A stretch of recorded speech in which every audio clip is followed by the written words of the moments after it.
பிரியமானவர்களே, ஆண்டவராகிய இயேசு கிறிஸ்துவின் நாமத்தினாலே அன்பின் வாழ்த்துக்கள். கர்த்தர் உங்களை ஆசீர்வதிப்பாராக. உங்களையும் உங்கள் குடும்பத்தையும் ஆண்டவராகிய தேவன் எல்லா விதமான நன்மையினாலும் நிரப்புவராக. அருமையானவர்களே, இந்த நிகழ்ச்சியை பார்த்து கொண்டிருக்கிற நீங்கள் எங்களுக்காகவும் எங்கள் ஊழியங்களுக்காகவும் நீங்கள் பாரத்தோடு கூட ஜெபித்து கொள்ளுங்கள். நீங்கள் ஜெபிக்கும்போது இன்னும் இந்த ஊழியத்தில் பெரிய காரியங்களை செய்ய ஆண்டவர் எங்களுக்கு உதவி செய்வார். இப்பொழுது கூட நாம் தியானத்திற்குள்ளாக கடந்து செல்லுவோம். பிலிப்பியர் 4:13 சொல்லுகிறது, என்னை பலப்படுத்துகிற கிறிஸ்துவினாலே எல்லாவற்றையும் செய்ய எனக்கு பலன் உண்டு என்று அப்போஸ்தலனாகிய பவுல் அவர் தன்னுடைய நிருபத்திலே குறிப்பிடுகிறதை பார்க்கிறோம். பாருங்கள், இன்றைக்கு நிறைய காரியங்கள் செய்து முடிக்க வேண்டும், ஆனால் சரீரத்திலே பலன் இல்லை. நிறைய காரியங்களிலே நமக்கு பொருளாதார உதவிகள் இருந்தால் எவ்வளவு நலமாக இருக்கும், நிறைய காரியங்களை நிறைவேற்றி விடலாமே என்று பல நேரங்களில் நாம் சோர்ந்து போகிறவர்களாய் காணப்படுகிறோம். ஆனால் உலக மனிதர்கள் சோர்ந்து போவதற்கு ஒரு காரியம் உண்டு. ஆனால் தேவ பிள்ளைகள் அப்படி அல்ல. எந்த காரியத்தை நிறைவேற்ற வேண்டுமானாலும் அவர்கள் கிறிஸ்துவை சார்ந்து கொள்ள வேண்டும் என்று பவுல் சொல்லுகிறார். ஆம், நம்மளால் முடியாததை, நம்மளால் முடியாத இலக்கை தேவனுடைய உதவி கொண்டு நாம் அதை செய்துவிட முடியும். ஆகவே ஆண்டவர் இந்த மாதங்களிலே நீங்க வச்சிருக்கிற இலக்குகளை அடையும்படி ஆண்டவர் உங்களை பலப்படுத்தி நடத்துவார். ஆகவே நீங்கள் உற்சாகமாக தேவன் பேரில நம்பிக்கை வைத்து சொல்லுங்கள், என்னை பலப்படுத்துகிற கிறிஸ்துவினாலே எல்லாவற்றையும் செய்ய எனக்கு பலன் உண்டு என்று சொல்லுங்கள். பாருங்கள், ஏசாயா 35:3 சொல்லுகிறது, தளர்ந்த கைகளை திடப்படுத்தி தள்ளாடுகிற முழங்காலை பலப்படுத்துங்கள். ஆண்டவருடைய துணை இருந்துச்சுன்னா நம்ம கைகள் திடப்படும். தள்ளாடுகிற நம்முடைய முழங்கால்கள் பலப்படுத்தப்படும். ஆண்டவருடைய அந்த பக்க பலம், ஆண்டவரால் ஸ்திரப்படுத்தப்படுகிற ஒரு ஆசீர்வாதங்கள் நமக்கு இருக்குமே, ஆனால் எல்லாவற்றையும் நம்மளால் செய்துவிட முடியும். ஏசாயா 35:4 சொல்லுகிறது, மனம் பதறுகிறவர்களை பார்த்து நீங்கள் பயப்படாதிருங்கள், திடன் கொள்ளுங்கள். இதோ உங்கள் தேவன் நீதியை சரிக்கட்டவும் உங்கள் தேவன் பதிலளிக்கவும் வருகிறார். அவர் வந்து உங்களை ரட்சிப்பார் என்று சொல்லுங்கள். அப்போ கைகளை திடப்படுத்துகிற தேவன், தள்ளாடுகிற முழங்கால்களை பலப்படுத்துகிற தேவன், மனம் பதறுகிறவர்களையும் கர்த்தர் பலப்படுத்துகிறார். ஆகவே ஆண்டவருடைய பிள்ளைகளே, இதை கேட்டுக்கொண்டிருக்கிற சகோதரனே, சகோதரியே, நீங்கள் மனம் பதறுகிறீர்களா? என்ன நடக்கப் போகிறது? அடுத்த வேலை எனக்கு ஒன்றும் புரியவில்லையே என்று சொல்லி மிகவும் மனம் குழம்பி போய் இருக்கிறீர்களா? கவலைப்படாதீங்க. உங்கள் மனதை பார்த்து கர்த்தர் சொல்லுகிறார், பயப்படாதிருங்கள், திடன் கொள்ளுங்கள். ஏனென்றால் உங்களை பலப்படுத்துகிற தேவன் உங்களோடு கூட இருக்கிறார். ஆம், தேவன் பலப்படுத்தும் போது எத்தனை எத்தனை ஆசீர்வாதங்கள். தேவன் பலப்படுத்தும் போது மனதிலே ஒரு நிம்மதி. தேவன் பலப்படுத்தும் போது நம்முடைய இலக்கு நிறைவேற்றப்படுகிறதான ஒரு நல்ல சூழல் நமக்கு வாய்க்கிறது. ஆகவே இந்த மாசத்துல தேவனை சார்ந்து கொள்ளுங்கள். எல்லாவற்றையும் செய்து முடிக்க அவர் உங்களுக்கு பலனை தருவார். பாருங்கள், எதிலெல்லாம் தேவன் நம்மை பலப்படுத்துவார் என்று நாம் வேத புஸ்தகத்திலே சற்று பார்ப்போமானால், வேலைகளிலும் நம்முடைய தொழில்களிலும் தேவன் நம்மை பலப்படுத்துகிறார். இதை கேட்டுக்கொண்டிருக்கிற சகோதரனே, சகோதரியே, வாலிப தம்பியே, தங்கச்சியே, உன்னை படிப்பிலும் கர்த்தர் பலப்படுத்துவார். ஆகவே நீங்கள் முன்னோக்கி செல்லுங்கள். ஏனென்றால் உங்களோடு வருவது மனுஷ புயபலம் அல்ல, கர்த்தருடைய புயபலம் உங்களோடு கூட வருகிறது. நீதிமொழிகள் 31:17 சொல்லுகிறது, தன்னை பலத்தால் இடை கட்டி கொண்டு தன் கைகளை பலப்படுத்துகிறாள். எதற்காக அவள் பலத்தால் இடை கட்டி கொண்டு தன் கைகளை பலப்படுத்துகிறாள்? அந்த பெண்மணி ஒரு தொழில் செய்கிற பெண்மணி.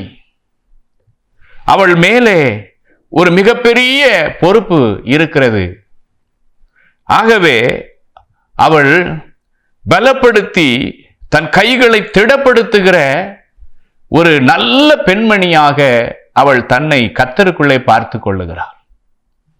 ஆம், நம்முடைய தொழில்களிலே, நம்முடைய வேலை ஸ்தலங்களிலே நீங்கள் பலம் எதிர்பார்க்கிறீர்களா?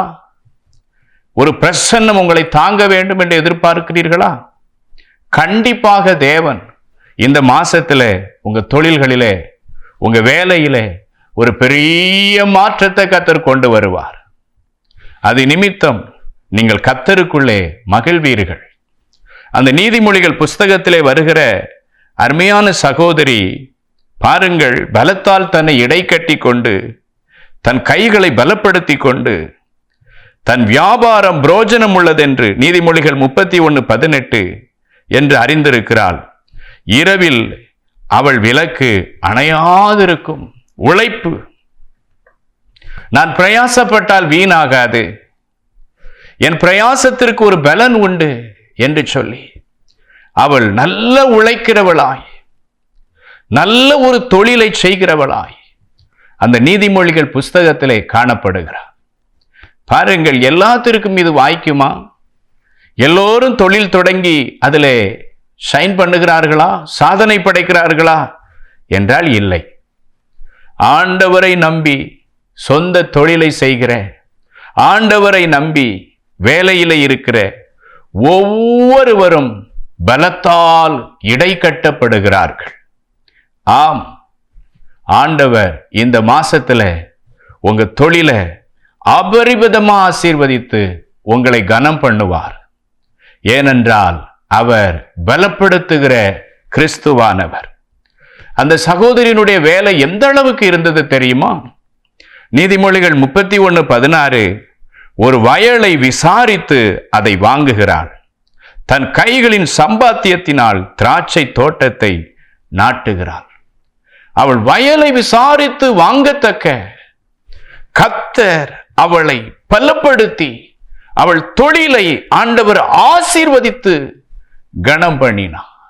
ஆம், பிரியமான சகோதரனே, சகோதரியே, இந்த ஆண்டிலே நீங்கள் வயலை விசாரித்து வாங்கத்தக்க, தோட்டங்களை நாட்டத்தக்க, உங்களுடைய வீடு கட்டப்படத்தக்க, உங்க தொழில்கள் அபரிமிதமாக ஆசீர்வதிக்கப்படத்தக்க கிறிஸ்து உங்களை பலப்படுத்துவார்.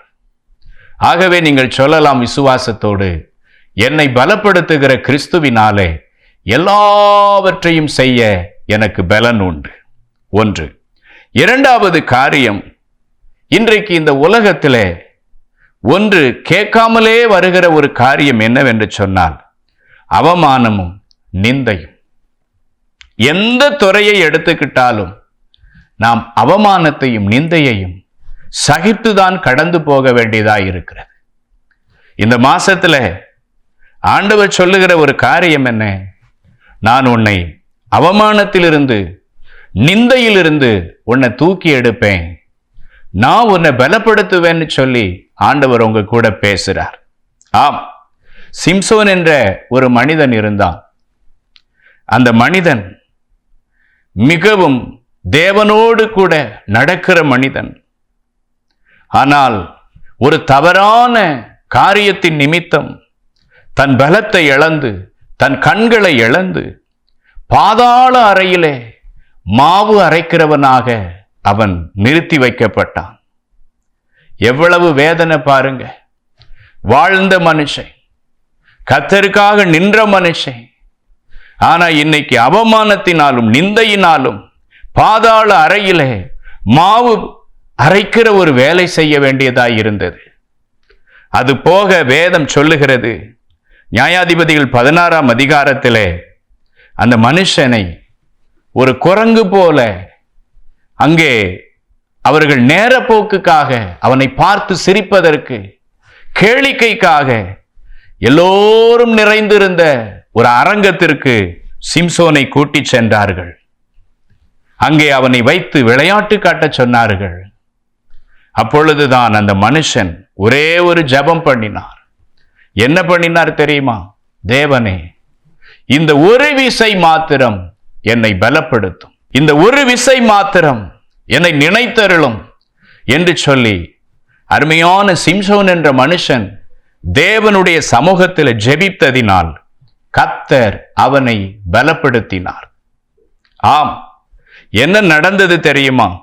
நியாயாதிபதிகள் 16ஆம் அதிகாரம் 30வது வசனம் சொல்லுகிறது, என் ஜீவன் பெலிஸ்தரோடு கூட மடிய கடவுது என்று சொல்லி பலமாய் சாய்க்க அந்த வீடு அதில் உள்ள இருந்த பிரபுக்கள் மேலும் எல்லா ஜனங்கள் மேலும் விழுந்தது.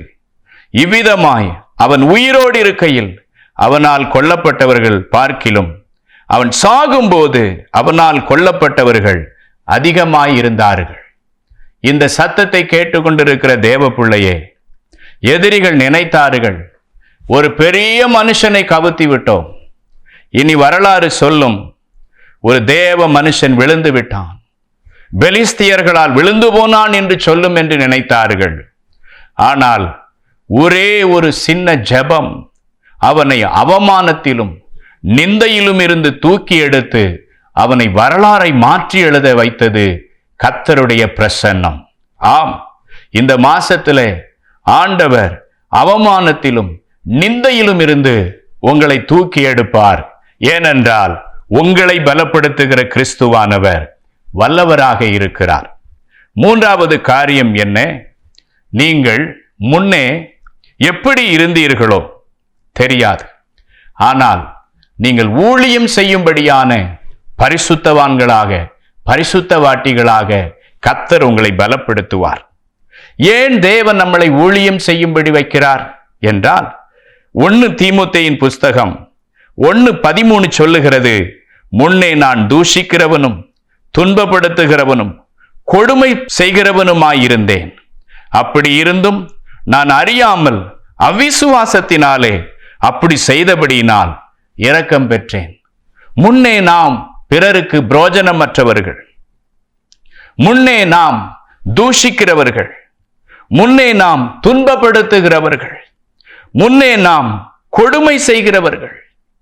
இந்த பெயரை மாற்றும்படி ஆண்டவர் அவைகளில் இருந்தெல்லாம் நம்மளை எடுத்து ஒரு நல்ல தொழில்களில் நம்மளை வைத்து, நல்ல வேலையில நம்மளை வைத்து, நல்ல ஸ்தானத்துல கொண்டு போய் வைத்து, அந்த இடத்துல ஆண்டவர் சின்ன சின்ன ஊழியங்களை நம்மளை கொண்டு நிறைவேற்றுகிறார். ஆம், முன்ன உலகம் சொல்லிட்டு இவன் ஒரு தூஷிக்கிற மனுஷன், இவன் துன்பப்படுத்துகிற மனுஷன், இவன் கொடுமைப்படுத்துகிற மனுஷன் இருந்ததில்ல பேரு. அதெல்லாம் கர்த்தர் மாற்றி உங்க பேரை திருத்தி எழுத என்ன செய்கிறார் என்று சொன்னால், நீங்கள் என்ன ஸ்தானத்துல இருக்கிறீர்களோ அந்தந்த ஸ்தானத்துல ஊழியம் செய்யும்படி தேவன் உங்களை பலப்படுத்துகிறார். அருமையானவர்களே, நீங்கள் நல்ல ஒரு வேலையில இருந்தால், நல்ல ஸ்தானத்திலே இருந்தால், அந்தந்த ஸ்தானத்திலே அமர்ந்து கொண்டு உங்களோடு கூட இருக்கிறவர்களுக்கு இயேசு கிறிஸ்துவானவரை பற்றி சொல்லுங்கள், அவருடைய அற்புதத்தை பற்றி சொல்லுங்கள், அவருடைய சிலுவை மரணத்தை பற்றி சொல்லுங்கள், அவர் உங்களுக்கு செய்த அற்புதங்களை பற்றி சொல்லுங்கள். ஏனென்றால் உங்களுடைய பெயர்களை இன்னும் உயர்த்தவும், இன்னும் ஆசீர்வதிக்கவும், இன்னும் கனப்படுத்தவும் ஆண்டவர் இந்த ஊழியங்களை செய்யும்படி கர்த்தர் உங்களை அழைக்கிறார். இப்படி என்னை பலப்படுத்துகிற கிறிஸ்துவினாலே எல்லாவற்றையும் செய்ய பலன் உண்டு என்ற வசனத்தின்படி தொழில்களில் பலப்படுத்துகிற தேவன், ஹல்லேலூயா, நிந்தலையிலும் அவமானத்திலிருந்து தூக்கி எடுக்கிற தேவன், கெட்ட பெயராயிருந்த நம்முடைய பெயரை மாற்றி எழுதும்படி, ஊழியம் செய்யும்படி பலப்படுத்துகிற தேவனாக இருக்கிறார். ஆகவே கிறிஸ்துவை அண்டிக் கொள்ளுங்கள். கடைசியாக ஒரே ஒரு ஆலோசனை, நீங்கள் கர்த்தரால் பலப்படுத்தப்பட வேண்டுமானால் என்ன செய்ய வேண்டும் தெரியுமா? ஆண்டவருக்குள்ளாக இருக்க வேண்டும். டெய்லி வேதம் வாசித்து ஜெபித்து உங்களை பரிசுத்தம் பண்ணிக்கொண்டு ஒவ்வொரு நாளும் அவரை நோக்கி ஜெபம் பண்ணிட்டு ஒவ்வொரு காரியத்தையும் செய்து பாருங்கள். ஏனென்றால் இயேசு உங்களுக்காக இரத்தம் சிந்தி சிலுவையிலே மரித்து 3ஆம் நாளிலே உயிரோடு கூட எழுந்து இன்றைக்கும் ஜீவிக்கிறார். அவரிடத்திலே அடைக்கலம் புகுந்த ஒரு மனுஷனும் வெட்கப்பட்டு போவதில்லை. ஆகவே சொல்லுங்கள், என்னை பலப்படுத்துகிற கிறிஸ்துவினாலே எல்லாவற்றையும் செய்ய எனக்கு பலன் உண்டு.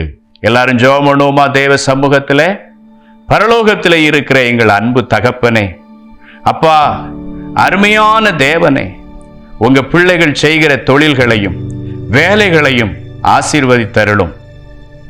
உங்க பிள்ளைங்களுக்கு வேலையிலே இன்னும் என்ன உதவி தேவைப்படுகிறதோ, தொழில்களில் என்ன உதவி தேவைப்படுகிறதோ அத்தனையும் கர்த்தர் செய்து கொடுப்பீராக. உங்க பிள்ளைகள் வீணாய் அனுபவிக்கிற எல்லா அவமானத்திலிருந்து, எல்லா நிந்தையிலிருந்து பலப்படுத்தி தூக்கி எடுப்பீராக. அது மாத்திரமல்ல, கெட்டுப்போன அவர்களுடைய பெயர்கள் நல்ல விதமாக உயர்த்தப்படும்படி, கனப்படுத்தப்படும்படி, அவர்களுடைய ஸ்தானத்திலே ஊழியம் செய்யும்படி அவர்களை பலப்படுத்துவீராக. ஆண்டவரே, என்னை பலப்படுத்துகிற கிறிஸ்துவினாலே எல்லாவற்றையும் செய்ய பலனுண்டு என்று வேதம் சொல்லுகிறதே, அப்படியே பலப்படுத்துங்கப்பா. உங்க சமூகத்தில் தாழ்த்துகிறோம். இயேசுவின் நாமத்தில் ஜெபிக்கிறோம் பிதாவே, ஆமென்.